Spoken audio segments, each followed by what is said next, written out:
کہ میں اس وجہ سے قبر کے عذاب کا تذکرہ سن کر ان کنٹرول ہو جاتا ہوں کیونکہ میں نے اللہ کے رسول صلی اللہ علیہ وسلم سے سنا ہے کہ ما رأیت منظرا قط الا القبر افظع منہ، کہ میں نے قبر سے زیادہ سختی اور وحشتناک جگہ کوئی نہیں دیکھی۔ یہ قبر میرے بھائیوں ایک ایسی قبر ہے جو ہر انسان کو دبوچے گی، ہر انسان کو یہ قبر دبائے گی۔ مومن ہے، مومن بھی دبایا جائے گا لیکن اس کو قبر بعد میں دبا کر چھوڑ دے گی۔ ایک کفر کرنے والا انسان ہے، ایک اللہ کا نافرمان انسان ہے، اس کو بھی قبر دبائے گی اور اس کو قیامت تک دباتی رہے گی۔ حتیٰ کہ کوئی بچہ ہے، وہ بچہ بھی قبر کے دبانے سے محفوظ نہیں ہوگا۔ میرے بھائیوں اور دوستوں، حضرت سعد بن معاذ رضی اللہ عنہ کا ہم نے نام سنا، بہت نیک متقی پرہیزگار صحابی گزرے۔ جب ان کا انتقال ہوتا ہے، جب ان کی موت ہوتی ہے تو اللہ تبارک و تعالیٰ کا عرش حرکت میں آ جاتا ہے، ہل جاتا ہے۔ اللہ تعالیٰ آسمان کے دروازوں کو کھول دیتا ہے۔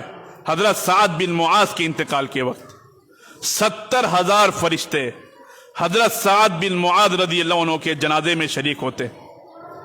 حدیث میں آتا ہے کہ قبر نے انہیں بھی دبایا اور چھوڑ دیا۔ اور حضرت عائشہ صدیقہ رضی اللہ عنہ بیان فرماتی ہے کہ قبر ہر انسان کو دباتی ہے، اگر کوئی قبر کے دبانے سے محفوظ ہوتا تو حضرت سعد بن معاذ رضی اللہ عنہ ضرور محفوظ ہوتے، لیکن حضرت سعد بن معاذ کو بھی قبر نے دبایا۔ کیوں دبایا؟ حکیم ترمذی رحمہ اللہ فرماتے ہیں کہ یہ پیشاب کے چھینٹوں سے بچتے نہیں تھے، پیشاب کے چھینٹوں کے نہ بچنے کی وجہ سے قبر نے انہیں دبایا۔ فرق یہ ہے کہ اگر مومن آدمی ہے تو قبر اسے گلے لگا کر دبا کر چھوڑ دے گی، لیکن اگر اللہ کا انکار کرنے والا بندہ ہے، اللہ پر ایمان نہ رکھنے والا بندہ ہے تو قبر اسے دباتی رہے گی۔ مدینہ کے اندر ایک بچے کا انتقال ہوا، قبر نے اسے بھی دبایا۔ اللہ کے رسول نے اس موقع پر ارشاد فرمایا کہ اگر قبر کے دبانے سے کوئی بچ سکتا تھا تو یہ بچہ بچ سکتا تھا، لیکن قبر نے انہیں بھی دبایا۔ ہاں میرے بھائیوں، یہ وہی قبر ہے جس قبر کے اندر صبح اور شام عذاب پیش کیا جاتا ہے۔ النار یعرضون علیہا غدوا وعشیا، کہ یہ آگ ہے کہ جس آگ پر صبح اور شام جہنمی لوگ پیش کیے جاتے ہیں۔ وَيَوْمَ تَقُومُ السَّاعَةُ، اور جب قیامت قائم ہوگی، حساب و کتاب کا دن ہوگا، اللہ تعالیٰ اعلان کرے گا ادخلوا آل فرعون اشد العذاب، کہ فرعون اور اس کی ذریت کو جہنم کے عذاب میں داخل کر دو، سخت عذاب میں داخل کر دو۔ اس وقت میرے بھائیوں، ہم اور آپ دنیا کے اندر لہو و لعب میں مگن ہیں، نمازیں چھوڑ رہے ہیں، نیکی سے دور بھاگتے جا رہے ہیں، قرآن مجید کی تلاوت سے دور بھاگتے جا رہے ہیں، لیکن جن لوگوں کو ہم نے دفنا چکا ہے، جن لوگوں کو ہم نے قبر کے اندر داخل کر چکا ہے، وہ اس وقت یا تو قبر کے عذاب میں مبتلا ہے یا پھر اللہ کی نعمتوں کو حاصل کر رہے ہیں۔ بخاری اور مسلم کی روایت ہے، حضرت عبداللہ ابن عباس رضی اللہ عنہ سے روایت ہے کہ اللہ کے رسول صلی اللہ علیہ وسلم کا گزر دو قبر پر سے ہوا۔ اللہ کے رسول نے فرمایا کہ ان دونوں قبر والوں کو عذاب ہو رہا ہے، اور یہ عذاب کسی بڑی بات کی وجہ سے نہیں ہو رہا ہے۔ اگر یہ گناہ جس وجہ سے ان کو عذاب دیا جا رہا ہے، اگر یہ چاہتے تو اس گناہ سے بچ سکتے تھے، اپنے آپ کو بچا سکتے تھے، لیکن انہوں نے اس گناہ کا ارتکاب کر لیا جس کی وجہ سے انہیں قبر کے اندر عذاب دیا جا رہا ہے۔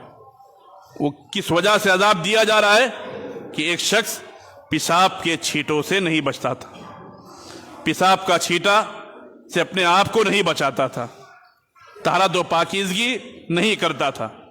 دوسرا، چغل خوری کرتا تھا، یعنی لوگوں کے درمیان لڑائی جھگڑا پھیلانے کے لیے ادھر کی بات ادھر کرتا تھا، ادھر کی بات ادھر کرتا تھا. یعنی سماج اور معاشرے کے اندر اختلاف کیسے پیدا ہو، لڑائی جھگڑا کیسے پیدا ہو، انتشار کیسے پھیلے، یہ کوشش کرتا تھا چغلی کے ذریعے سے، غیبت کے ذریعے سے. تو اللہ کے رسول نے فرمایا کہ ان دونوں قبر والوں پر اسی دونوں وجہ سے، اسی گناہ کی وجہ سے عذاب ہو رہا ہے. اور اللہ کے رسول نے ایک حدیث کے اندر بیان فرمایا کہ اکثر عذاب قبر پیشاب کے چھینٹے سے نہ بچنے کی وجہ سے ہوتا ہے. بہت سارے لوگ پیشاب کے چھینٹوں سے بچنے کا اہتمام نہیں کرتے. جب پیشاب کے لیے بیٹھتے ہیں، طہارت کے لیے بیٹھتے ہیں تو چھینٹا اڑتا ہے، اس کا دھیان نہیں دیتے. یہ قبر کے عذاب کا ذریعہ ہے. تو ہمیں اس چیز پر بھی دھیان دینا ہے کہ چغلی سے بچنا ہے اور پیشاب کے چھینٹے سے بچنا ہے. میرے بھائی اور دوستوں، ابھی ہم نے قبر کی ہولناکی سنی، وقت ہو چکا ہے. میں ایک حدیث بیان کر کے اپنی بات ختم کرتا ہوں. ہم نے قبر کی ہولناکی سنی، ضرور ہمارے دل کو افسوس ہوا ہوگا کہ ہم دنیا کے اندر کیا کر رہے ہیں. لیکن میرے بھائیوں، یہ جتنی ہولناک ہے، یہ جتنی خطرناک ہے، ایک مومن کے لیے، ایک اللہ کے فرما بردار بندے کے لیے اتنی ہی آرام کی جگہ بھی ہے. ہمیں گھبرانے کی ضرورت نہیں. اگر ہم اللہ کے نافرمان بندے نہیں ہیں، ہم مومن بندے ہیں، تو جنت کی نعمتیں ہمیں قبر کے اندر بھی ملے گی. لیکن کیسے؟ اللہ کے رسول نے وہ بات بیان فرما دی.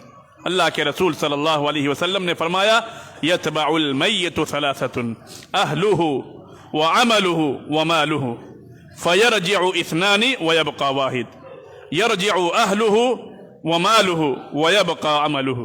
کہ جب انسان مر جاتا ہے تو اس کے مرنے کے بعد میت کے ساتھ تین چیزیں ساتھ میں جاتی ہیں. اس کا مال ساتھ میں جاتا ہے، اس کا عمل ساتھ میں جاتا ہے، اس کے اہل و عیال ساتھ میں جاتے ہیں. دو چیزیں واپس لوٹ آتی ہے.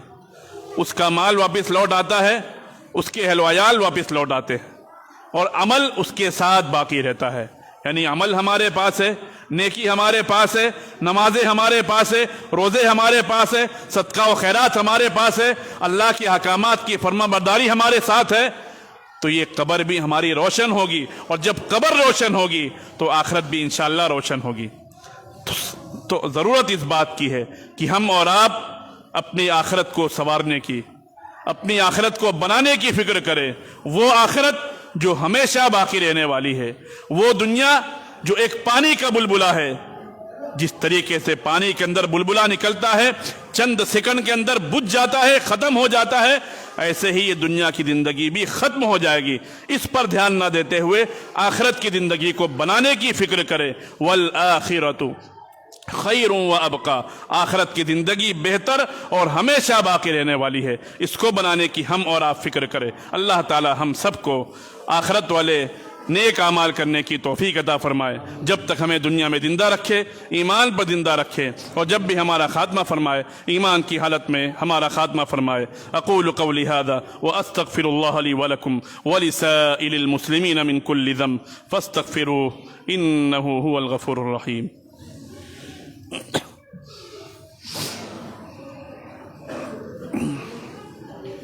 ان الحمد لله نحمده ونستعينه ونستغفره ونؤمن به ونتوكل عليه ونعوذ بالله من شرور أنفسنا ومن سيئات أعمالنا.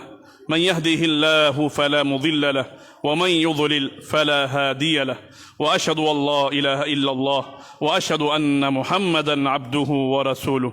أما بعد، إن الله وملائكته يصلون على النبي يا أيها الذين آمنوا صلوا عليه وسلموا تسليما. اللهم صل على محمد وعلى آل محمد كما صليت على إبراهيم وعلى آل إبراهيم إنك حميد مجيد. اللهم بارك على محمد وعلى آل محمد كما باركت على إبراهيم وعلى آل إبراهيم إنك حميد مجيد.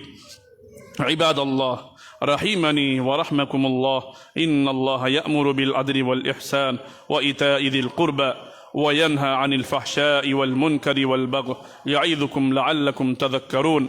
اذكروا الله يذكركم وادعوه يستجب لكم ولذكر الله تعالى وأولى وأجل وأتم وأكبر والله يعلم ما تصنعون.